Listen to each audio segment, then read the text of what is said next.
તારીખ 9/12/2024ના રોજ Dumas police station વિસ્તારમાં આવેલા મોન્ટેસા બિલ્ડિંગના સાલસા એન્જોય રેસ્ટોરન્ટ અને સાલસા રેસ્ટોરન્ટમાંથી ચોરી થઈ હતી. ટોટલ 8,60,000ની ઘરફોડ ચોરી હતી. ત્યારબાદ આના માટે ડુમસ પોલીસ પીઆઈ શ્રી ભરવાડ અને પીએસઆઈ તિવારી એની સાથે ટોટલ 4 ટીમો અમે લગાવી હતી.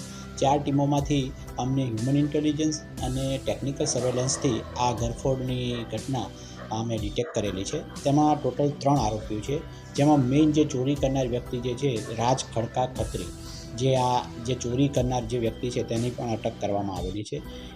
આ ઘટના એવી હતી કે જે સંજય તાફા કરીને ત્યાં આગળ એક નોકરી કરતો હતો, એ વ્યક્તિએ ટીપ આપી હતી કે અહીંયા આગળ શનિ રવિનો આટલો વકરો હોય છે તો પૈસા લેવા માટે થઈને એણે એના મિત્ર અર્જુનનાથ યોગી એને ટીપ આપી અને એણે એના મિત્ર રાજ ખડકા ખત્રી એને ટીપ આપી. આ રીતે આ ત્રણેય એકબીજાની સાથે મળી અને આ ઘરફોડ કરી છે.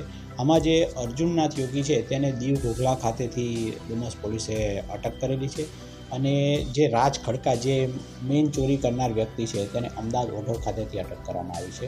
ટોટલ 4,59,650ની રિકવરી કરવામાં આવેલી છે.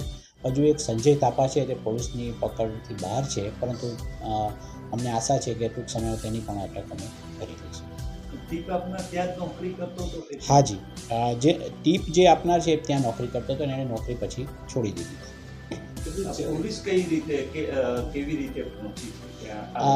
આ જે શરૂઆતથી આ જે ઘટના હતી તો એકદમ બ્લેન્ક કેસ હતો, પરંતુ પોલીસે સીસીટીવી સાથે અને એ સિવાય એની એક બે જે હતી હરકતો એવી હતી જે વખતે, એના પરથી અમને આઈડિયા આવ્યો કે આ જે કોન્ફિડન્સથી જે રીતે જતો હતો, જે રીતે રેસ્ટોરન્ટમાં તરત જ એ જગ્યાએ કાઉન્ટર પર પહોંચ્યો, એટલે લાગ્યું કે કોઈ વ્યક્તિ જાણીતો હોય અથવા તો પોતે ત્યાં અગાઉ નોકરી કરી ગયો હોય. આ રીતે અમે આને ડિટેક્ટ કરેલો છે.